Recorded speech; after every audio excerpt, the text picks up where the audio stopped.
LEGO Batman 2 is an original story from the Traveller's Tales team, who brought you all the other LEGO games you're probably all familiar with. In them you smash stuff to bits and beat up baddies to collect studs, which earn you more unlocks and collectibles. It's incredibly addictive, especially when played how it's meant to be played in co-op mode, and funny too thanks to parodies on well-loved franchises. LEGO Batman 2 tries to break away from this mould slightly, but ultimately it just succeeds in diluting an already successful formula. So what's going on? Well, this time Lex Luthor has teamed up with the Joker so they can put pay to Batman and Superman. The bad news for them is our two superheroes also join forces, and so the battle between good and evil begins. This is the first LEGO game to feature full voice acting, and it does add humour to the mimes of previous games.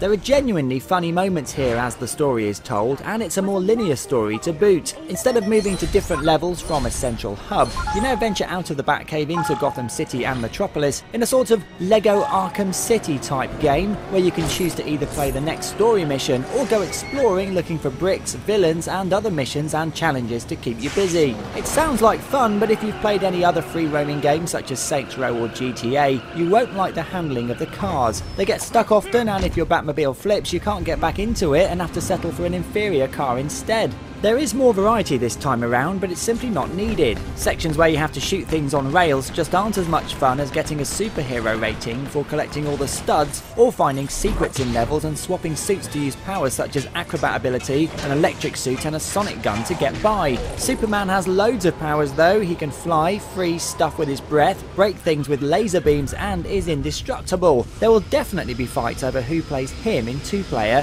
and it's this mode that really upsets me. To me, the LEGO games are all about co-op, but once again that dynamic split screen rears its ugly head. Not only is it disorientating, it also gets in the way of movement and aiming as the screen tears in half, even at short distances, meaning you can't target things past the line in the centre of the screen. Whoever thought of this idea should get a batarang round the head, as I can't think of anyone who would enjoy playing like this. What's wrong with just zooming out and letting players work together more close to each other? It's a real shame that this split screen is still appearing in LEGO games, and will probably make another unwelcome appearance in the forthcoming LEGO Lord of the Rings, because the LEGO games are best enjoyed with friends. They've tried to do too much with this one. Although it's entertaining, there's certainly not enough going for it to make me 100% it like the previous game, so it gets 6 out of 10.